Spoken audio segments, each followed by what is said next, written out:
Bible in Galatians chapter 4, verses 4 and 5. But when the fullness of the time was come, God sent forth his Son, made of a woman, made under the law, to redeem them that were under the law, that we might receive the adoption of sons. You see, the law was given by Moses, but grace and truth came by Jesus Christ. And so we see this holy Son of the living God, the eternal Son of God, came down from heaven, was clothed with humanity to die in our place. You see, he was made in the likeness of sinful flesh. Note that word likeness, because he's absolutely sinless.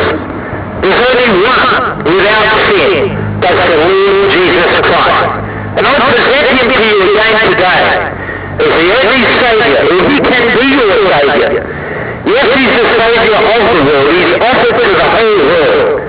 It's unreal, but only a follower of him that believe. You see, you have to respond to the call of God in the gospel. The gospel means good news. How that Christ died for our sins according to the Scriptures, and that he was buried, and that he rose again the third day according to the Scriptures. If you respond in the right way to the love of God, you'll have everlasting life, and your sins forgiven through faith alone in the Lord Jesus Christ. The one who was born as a baby there in Bethlehem, yet without sin, he went about doing good, healing all that were oppressed of the devil.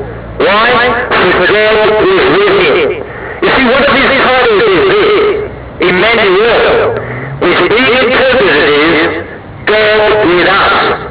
God came down in the person of Jesus Christ, lived a perfect life on earth, the Lord Jesus Christ did, and they brought false accusations to him. And no one could catch him out because he's without sin. It's impossible to go to sin. And yet the Jews would not have it that a man could be God. He is God. He's the Son of God as well as God in the same person. He's 100% man and 100% God. And so therefore he had the ability to die on the cross of Calvary because of taking upon himself that body without sin. But he laid down his life, a ransom for all, to be crucified in due time. If you want salvation, I hope you want God's salvation. Because you and I, if we are not saved, we're going down to hell. God doesn't want that.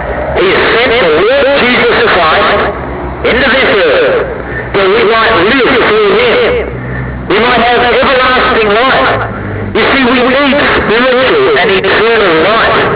We haven't got that in our unsaved state. If we've just been born into this earth, and then we remain in that condition, we will go to hell when we die. But God doesn't want that. He wants us to be in heaven. If you believe on the Lord Jesus Christ, you'll be saved. For whosoever shall call upon the name of the Lord shall be saved. There's only salvation found in Jesus Christ. Only he could say, John 14:6, I am the way, the truth, and the life. No man cometh unto the Father but by me. I wonder will you come today in all your sin, in all your need, for all have sinned and come short of the glory of God. The speaker included, we are all condemned before God in our unsaved state. We need salvation. Do you have the salvation that can only come through faith in the Lord Jesus Christ? My mind just gone to the man Simeon. He picked up the Lord Jesus Christ in his arms when he was a baby and said, Now Lord, let us now thy servant depart in peace, for mine eyes have seen thy salvation. See, salvation is in a person. It's not in religion. It's not in good works. Not in anything that we can do. It's in faith in the Lord Jesus Christ alone.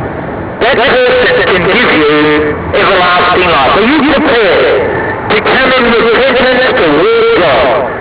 That is, change your mind, agree with God that you're a sinner, and then put your faith in the Lord Jesus Christ. If you are, heaven will be yours. You have an everlasting life through faith alone in the Lord Jesus Christ. Remember, for the wages of sin is death.